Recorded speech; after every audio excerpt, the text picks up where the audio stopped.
Nagar Kurnool parliament స్థానానికి కాబోయే MP ఎవరు? ఈ నియోజకవర్గం 1967లో ఎస్సీ రిజర్వ్డ్గా ఏర్పడడం జరిగింది. అప్పటి నుంచి ఈ నియోజకవర్గాన్ని కాంగ్రెస్ పార్టీకి కంచుకోటగా చెప్పవచ్చు. ఈ పార్లమెంట్ సెగ్మెంట్లో 9 సార్లు కాంగ్రెస్ పార్టీ గెలవగా 4 సార్లు టీడీపీ, ఒకసారి బీఆర్ఎస్, ఒకసారి ఇతరులు గెలవడం జరిగింది. ఈ పార్లమెంట్ పరిధిలో మొత్తం 7 అసెంబ్లీ నియోజకవర్గాలు ఉన్నాయి. అందులో కల్వకుర్తి, నాగర్ కర్నూల్, అచ్చంపేట, గద్వాల్, వనపర్తి, అలంపూర్ మరియు కొల్లాపూర్ నియోజకవర్గాలు ఉన్నాయి. ఇందులో 5 మంది కాంగ్రెస్ ఎమ్మెల్యేలు ఉండగా 2 బీఆర్ఎస్ ఎమ్మెల్యేలు ఉన్నారు.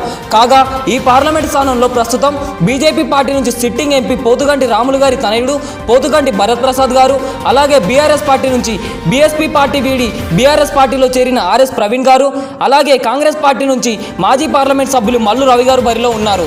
ఇందులో భరత్ ప్రసాద్ గారు మరియు ఆర్ఎస్ ప్రవీణ్ గారు ఎంపీ బరిలో నిలవడం ఇదే మొదటిసారి. కాగా మల్లు రవి గారు గతంలో ఒకసారి ఎంపీగా గెలవడం జరిగింది.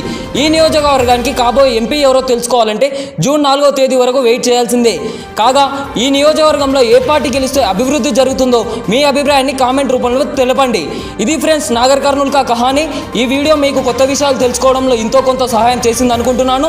మరిన్ని ఇలాంటి వీడియోల కోసం ఈ అకౌంట్ని ఫాలో చేయండి.